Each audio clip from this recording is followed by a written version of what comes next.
Sahabat Oasis Sabda yang terkasih, kita akan memasuki masa Advent.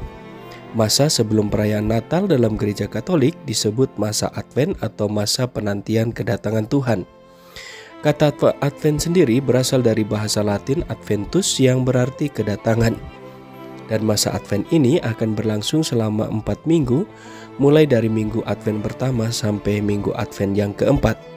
Dan pada tahun ini, tahun 2023, masa Advent dimulai pada tanggal 3 Desember dan akan berakhir pada tanggal 24 Desember 2023 sebagai minggu Advent keempat. Dan tradisi Advent ini sesungguhnya merupakan tradisi gereja timur untuk mempersiapkan Epifani yang jatuh pada tanggal 6 Januari yang dikenal sebagai Hari Raya Penampakan Tuhan, di mana pada peristiwa tersebut orang Majus menjumpai kanak-kanak Yesus. Dan inilah bagi gereja timur Natal yang diperingati secara meriah. Sementara bagi kita dalam gereja Katolik Roma, masa Advent adalah masa menyiapkan diri untuk menyambut pesta Natal. Maka dalam masa Advent ini kita dihantar untuk semakin menghayati pertobatan, dan untuk itulah ada kekhasan dalam masa Advent. Yang pertama, kita bisa melihat bahwa dalam masa Advent warna liturgi berwarna ungu. Hal ini melambangkan pertobatan dan penyesalan.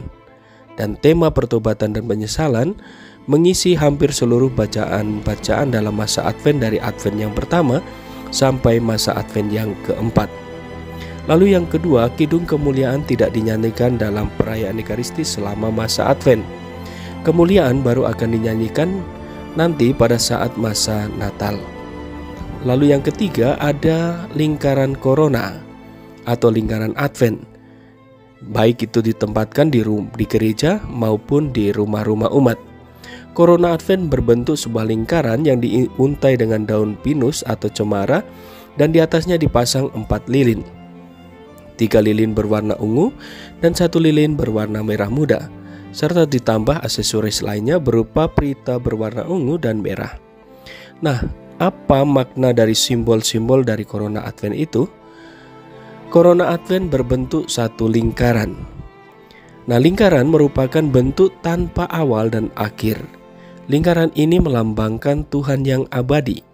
Dan kita diajak untuk merenungkan bagaimana kehidupan kita di sini dan saat ini untuk ikut ambil bagian dalam rencana keselamatan Allah yang kekal, dan bagaimana kita berharap pula dapat turut ambil bagian dalam kehidupan kekal di kerajaan surga. Lalu kemudian dalam Corona Advent itu terbuat dari tumbuh-tumbuhan segar. Kristus datang guna memberi kita hidup baru melalui sengsara, wafat, dan kebangkitannya. Warna hijau dedaunan adalah simbol pengharapan, dan biasanya dipilih adalah daun pinus atau cemara yang tak kunjung putus. Warna hijau juga melambangkan Kristus yang mati namun hidup kembali untuk selamanya. Kristus datang ke dunia untuk memberikan kehidupan yang tahan pada bermacam-macam musim, dan daun cemara tidak rontok dan tetap hijau pada musim gugur dan pada musim dingin. Sebuah ungkapan pengharapan yang tak kunjung putus dan tanpa akhir bagi kita. Sementara dalam Corona Advent juga terdapat 3 batang lilin berwarna ungu dan 1 lilin berwarna merah muda. Apa arti warna-warna tersebut?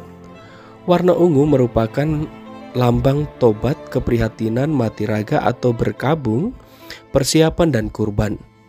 2 lilin ungu dinyalakan pada minggu Advent pertama dan minggu Advent kedua. Sementara warna merah muda melambangkan hal yang sama. Lilin ini dinyalakan pada minggu Advent yang ketiga yang disebut Minggu Gaudete, saat kita bersukacita karena persiapan kita sekarang sudah mendekati akhir. Warna merah muda melambangkan cinta kasih, dan lilin ungu berikutnya dinyalakan pada minggu Advent keempat. Lilin sesungguhnya merupakan lambang terang, dan terang itu sendiri adalah lambang Kristus yang datang ke dalam dunia untuk menghalau kuasa gelap kejahatan dan menunjukkan kepada kita jalan kebenaran. Sementara lilin dinyalakan setiap minggu satu persatu. Hal ini menunjukkan bahwa kesiapan kita untuk berjumpa dengan Kristus. Persiapan, kerinduan, dan harapan kita sesungguhnya merupakan tahap demi tahap. Kerinduan kita yang semakin besar akan Yesus yang datang sebagai terang dunia memuncak pada hari Natal yang diperingati setiap tanggal 25 Desember. Berkaitan dengan Corona Advent ini, ada arti khusus dari 4 minggu Advent tersebut. Minggu Advent yang pertama ditandai dengan penyalaan sebatang lilin ungu dan mempunyai arti pengharapan. Kita menantikan kedatangan Kristus dengan pengharapan dan penuh sukacita disertai pertobatan.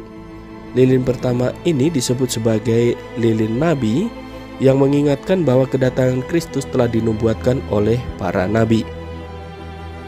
Pada minggu Advent kedua ditandai dengan penyalaan lilin ungu kedua yang memberikan arti kesetiaan dan cinta, mengingatkan kita untuk tetap setia mempersiapkan jalan bagi kedatangan Kristus.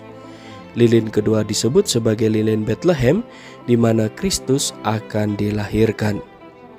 Sementara minggu ke Advent ketiga, minggu ini ditandai dengan penyalaan lilin warna merah muda, mempunyai arti sukacita. Minggu Advent ketiga adalah minggu sukacita yang dalam bahasa Latin disebut sebagai Minggu Gaudete, mengingatkan kita untuk bergembira bersama menyambut kelahiran Yesus Kristus. Lilin ketiga ini disebut sebagai lilin gembala karena berita sukacita kelahiran Yesus pertama-tama diberitahukan kepada para gembala. Dan minggu Advent yang keempat ditandai dengan penyalaan lilin ungu, mempunyai arti perdamaian, mengingatkan kita tentang kemuliaan Tuhan dan pemilik semesta alam. Lilin keempat disebut lilin malaikat karena para malaikat bersukacita menyambut kelahiran Tuhan kita Yesus Kristus. Nah, sahabat Oasis Sabda yang terkasih, marilah mempersiapkan hati untuk menyambut kedatangan Tuhan kita Yesus Kristus yang kita rayakan dalam perayaan Natal nanti. Kita mempersiapkan diri dengan membersihkan rumah hati kita melalui pertobatan agar Kristus dapat lahir kembali di hati kita. Percayalah, kalau kita mempersiapkan diri dengan baik, maka kita akan mengalami Kristus yang hadir dalam hati kita. Tuhan memberkati dan Ave Maria.